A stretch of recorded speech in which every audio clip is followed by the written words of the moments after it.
अस्सलाम वालेकुम and hi friends, எல்லாரும் எப்படி இருக்கீங்க? இன்னைக்கு நம்ம ரொம்பவே டேஸ்டியான சிக்கன் பிரியாணி தான் பார்க்க போறோம். சோ அதுவும் நம்ம பிரஷர் குக்கர்ல எப்படி செய்யலாம்னு பார்க்கலாம் வாங்க. வீடியோக்குள்ள போறதுக்கு முன்னாடி நம்ம சேனலை பார்த்தா ஃபர்ஸ்ட் டைம் பார்க்கறீங்க மறக்காம சப்ஸ்கிரைப் பண்ணி வச்சுக்கோங்க. அப்படியே பக்கத்துல இருக்க பெல் ஐகானை கிளிக் பண்ணி வச்சுக்கோங்க. வாங்க வீடியோக்குள்ள போகலாம். ஆன் பண்ணி நம்ம பிரஷர் குக்கர் வச்சுக்கலாம். சோ இப்போ வந்து நம்ம ஒரு 100 ml சன்ஃப்ளவர் ஆயில் சேர்த்துக்கலாம். நீங்க வந்து பிரியாணி செய்யறதுனா சன்ஃப்ளவர் ஆயில் மட்டும் சேர்த்துக்கோங்க. கடையில என்ன சேர்த்தனா ஃப்ளேவர் ஆயில் இருக்கிறதுனால டேஸ்ட் நல்லா இருக்காது. ஸ்பைசஸ் ஆட் பண்ணிக்கலாம். பட்டை கிராம்பு ஏலக்காய் எல்லாம் ரெண்டு பீஸ் ஆட் பண்ணிக்கலாம். சோ மீடியம் சைஸ்ல வந்து ஒரு 4 ஆனியன் நான் கட் பண்ணி வச்சிருக்கேன். ஸோ ரொம்ப பெருசா இல்லாம மீடியம் சைஸ்ல எடுத்துக்கிறேன். ஸோ அதுலயே பாத்தீங்கன்னா நம்ம வந்து கேரட்டும் ஸ்லைஸா செதுக்கி எடுத்து வச்சிருக்கோம். ஸோ கேரட் போட்டு செய்யும் போது ஃபிளேவர் இன்னுமே ரொம்ப நல்லா இருக்குங்க. ஸோ இதை வந்து நம்ம வந்து நல்லா நைஸா கட் பண்ணி எடுக்கணும். ஸோ வந்து ரொம்ப தின்னா இருக்கணும் ஆனியன் கட் பண்ணி எடுக்கும் போது. இப்போ உங்களுக்கு வந்து ரொம்ப குயிக்காவே வதங்கி வருங்க. இப்போ நல்லா வதக்கி எடுத்துக்கலாம். ஸோ நம்ம சேர்த்திருக்க ஆனியன் பாருங்க நல்லா முழுமையா வதங்கி வரணும். அந்த அளவுக்கு நம்ம வதக்கி எடுத்துக்கலாம். ஸோ வெங்காயம் நல்லா வதங்கணும் அப்படிங்கிறதுக்காக நம்ம வந்து ஸ்டவ் ரொம்ப ஹை ஃபிளேம்ல வச்சிடக்கூடாது.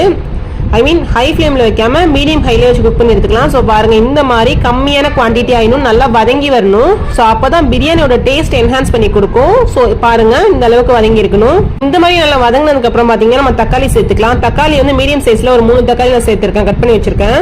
ஸோ அதாவது ஃபைனா சாப் பண்ணி வச்சிருக்கேன். ஸோ அப்பதான் வதங்கிறதுக்கு ரொம்ப ஈஸியா இருக்குங்க. ஸோ தக்காளி சேர்த்துட்டு நல்லா வதக்கி எடுத்துக்கலாம். ஸோ தேவைன்னா நீங்க உப்பு கூட கொஞ்சம் ஆட் பண்ணிக்கலாங்க. உப்பு ஆட் பண்ணி வதக்கும் போது இன்னும் கொஞ்சம் குயிக்காவே வதங்கிடும், குக் ஆகட்டும். ஸோ சமயத்தில் ப்ரெஷர் குக்கர் செய்யும் போது பார்த்தீங்கன்னா சமயத்தில் வந்து கொலவா போயிடும் ரொம்ப. ஸோ அதனால தண்ணி நம்ம வைக்கிறோம்ல ரைஸ்க்கு கரெக்டான ரேஷியோவில் தண்ணி வச்சிங்கன்னு சொன்னால் ப்ரெஷர் குக்கரில் ரொம்ப தாராளமாக ரொம்ப உதிரியான செம்ம டேஸ்டியான பிரியாணி நீங்கள் செஞ்சிடலாங்க. ஸோ பாருங்க தக்காளி இந்த மாதிரி நல்லா வதங்கி வந்துருச்சு. இப்போ வந்து நம்ம இஞ்சி பூண்டு பேஸ்ட் சேர்த்துக்கலாம். ஸோ ஜிஞ்சர் கார்லிக் பேஸ்ட் வந்து நான் 1.5 டேபிள் ஸ்பூன் சேர்த்துக்கிறேன்.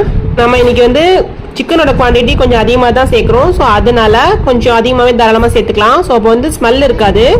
ஸோ இஞ்சி பூண்டு பேஸ்ட் சேர்த்து நல்லா 2 நிமிஷம் நல்லா குக் பண்ணி எடுத்துக்கலாங்க. ஸோ பாருங்க நம்ம சேர்த்து இந்த ஆயில் எல்லாம் அப்சர்வ் ஆயிடுச்சு பாருங்க. ஸோ செப்பரேட்டாக பிரிஞ்சு வரணும். ஸோ நல்லா வதக்கி எடுத்துக்கலாம். நீங்க வந்து ப்ரெஷர் குக்கர்ல செய்றீங்க, சமயத்துல குழஞ்சி போயிருதுன்னா நான் சொல்ற மெத்தட் அப்படியே ஃபாலோ பண்ணி கண்டிப்பா ட்ரை பண்ணி பாருங்க, ரொம்ப டேஸ்டா இருக்கும். ஸோ பாருங்க நான் சொன்ன மாதிரி என்ன பிரிஞ்சு வந்துருச்சு. இப்போ நம்ம ஸ்பைசஸ் சேர்த்துக்கலாம்.